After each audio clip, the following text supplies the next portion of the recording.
Hi guys, I'm James. Basically, I was suffering with depression back in 2010. But yeah, this is going back a good 8 years ago now. I gotta be honest, it wasn't the best overall experience for me. It all started at after I graduated from university back in 2010, and I found it sort of hard to get a job thereafter. But what struck me first was a little thought in my head, and more or less that was sort of caused me sort of panicky feelings, and I thought that I was turning into something that was never me in general, and that one thought spiraled out of control, and then it made me sort of think about things in deeper perspectives, and it had me thinking of it all the time. And then that thought then was being fueled by my emotions, which held me to going into depression. And after coming out of university, I thought that, well, when I had depression, that was it. I thought I was going into. It's always been like a dark place, and if at the time, if I didn't have the help that I had, which was the help from my sister and my mother at the time, well, I'm my mother's boyfriend at the time. I wouldn't have got through it, if I'm honest, if my sister wasn't there to offer me support by taking me out on sort of, well, not taking me out, but going down to like a restaurant, having a bit of food and a bit of a chat. But then she was the one who said that I needed help because of the way I was. Because well, even the doctors, when they seen me, I looked white as a ghost. He said I didn't look well at all, and and if they just prescribed me some medication, and that medication then took about 2 weeks to go into my system, and I didn't notice any sort of anything better until 2 weeks, because they said it takes about 2 weeks for it to go into your system. But yeah, my suffering with anxiety and depression, it was sort of is made through intrusive thoughts. So these thoughts would go into my head, and this would fuel me then to be more depressed, and it caused me to be like crying on the spot, and I can be fine for a minute. I was then sort of crying, and it was just like really bad. And yeah, and gotta be honest, it's something. It might sound stupid to some, but yeah, it's what caused me to have anxiety was more than that. It felt like as if I was living a nightmare, and the only time that the thoughts would stop was when I was asleep, and when my head was once I was asleep until I opened my eyes. As soon as I opened my eyes the next morning, it all those thoughts just come crashing back through, and then it was just like battling yourself for another day.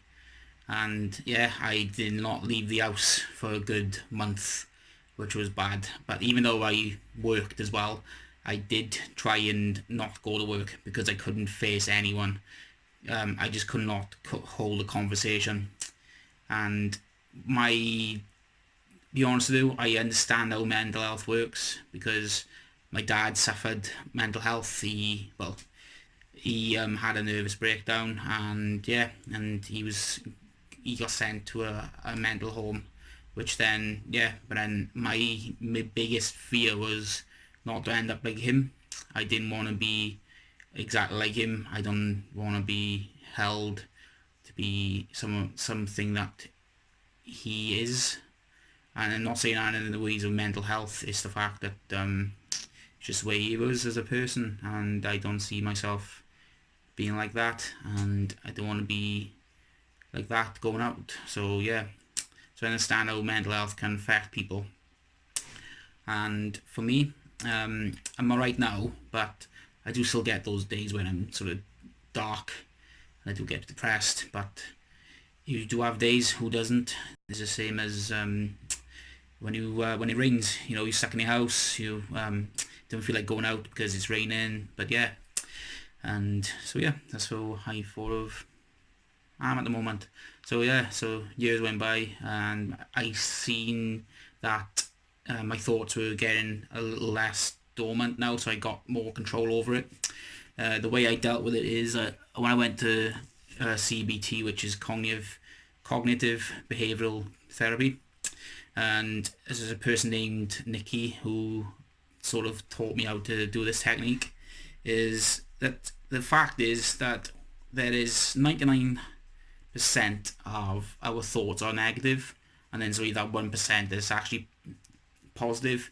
If you think of it, if someone gives you a bit of praise, saying you've done a good job, and you feel really good, that's because of the dopamine going into your system, which then gives you those good thoughts and how you make you feel happy. But it only makes you feel happy for that split 2 minutes as such, but it dies down, and so then if that happy thought comes and goes, then it's back to your mind. It always throws like negative thoughts on you, so your negative thoughts are always there rather than the happy one. So the thing that they taught me to do is, once you get a negative thought in your head, is to catch it and then switch it for something else. So say you can switch it for like your favorite sport. Mine is pool and snooker, and I can switch it for one of those. So like if a bad thought comes in, I would think of a good time I watched pool or watched a bit of snooker, or why I was playing it, etc. And then hopefully that will take that bad thought and throw it somewhere else. So then your mind is concentrating on something better rather than something negative. And yeah, so those bad thoughts are always like there actually, so you can't really control them.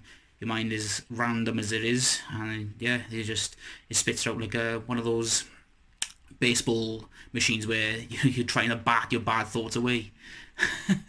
But yeah, I'm always a happy person now. Well, I tried to be. And yeah, they say that the happiest people are the ones who are going through depression. But yeah, we just hide it. We just mask our problems quite well, unfortunately. And it's something that we are which we have got. And for me, I've always had anxiety ever since I was a little kid, really. I've had bad panic attacks, and somehow that is a trait in people who are anxious and stuff. And for me, I'm always anxious. I don't know why. If I go to work, I'm always anxious. If someone looks at me in a weird way, then I think, oh, what are they looking at?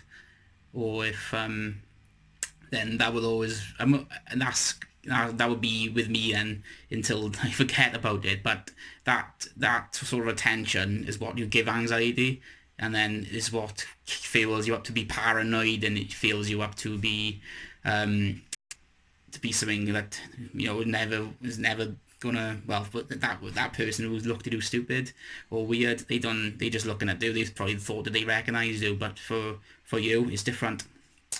And yeah, so it's stuff like that it's best to just leave go, don't let it get to you. Again, another trait in people with anxiety is that I think is that we always try to please people, but again, you can't always please people. You can't always say to someone that, oh, I'm trying to make you like me for no reason. Then it makes you more anxious. So just don't go around pleasing everyone. Be yourself. This is things I've learned through dealing with my depression. Sorry, it's a bit too hot in here. Oh, it's actually boiling. And yeah, so the best thing I could advise is for going through anxiety is, if you are feeling down, try and get yourself out of bed. Try and get out. If you've got a dog, or you've got kids, take them out to a park or take them up the mountain. Because I found that walking the dog was really beneficial to me. I was just, you're on top of a mountain, which is quite lucky for us living in the valleys, where we just got heaps of mountains where we can just get out of the house and walk up a mountain. And yeah, and I think that was easy enough then to clear your head. And I would be up there for a good hour or two. Again, I used to love fishing, but I barely go these days because at other things came into perspective, and at the moment I'm currently going through another career change, and I'm just concentrating all my hard efforts into that at the moment. And yeah, so again, you just got to be positive, and it's something that you got to set yourself goals. That's probably the best thing of doing things, and to make sure that you set those goals.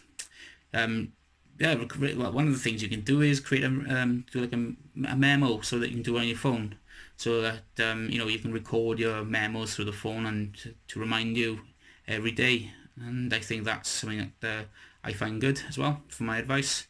And just the least things you can give, the least attention you can probably give to your anxiety, I think, is the best way of dealing with things. So like, if you are dealing with depression as well, it is all about physical. Is your mind that fuels these depressions, these thoughts. Is your brain will give you the emotional state, then it acts in your physical well-being as well.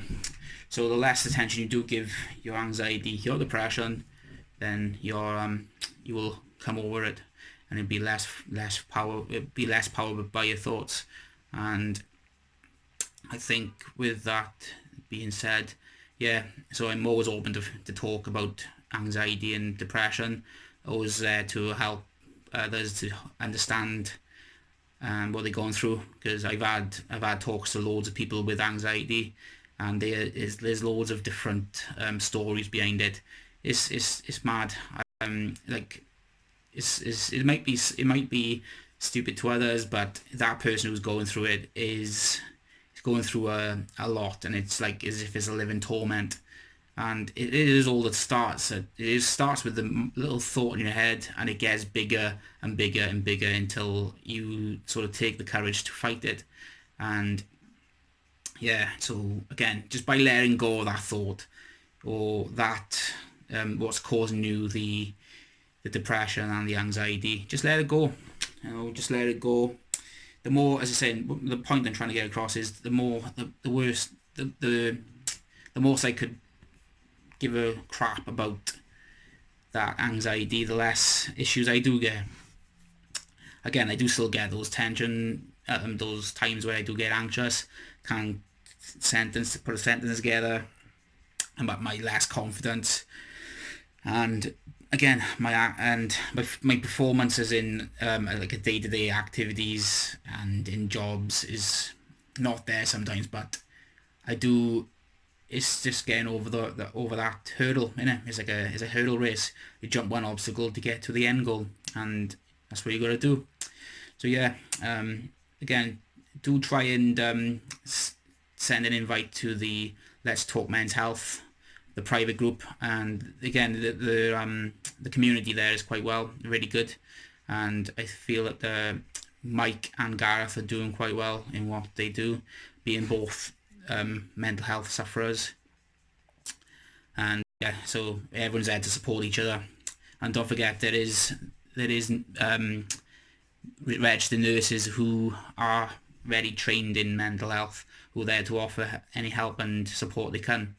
So, but yeah, feel free to reach out to me, and I'll be happy to talk, etc.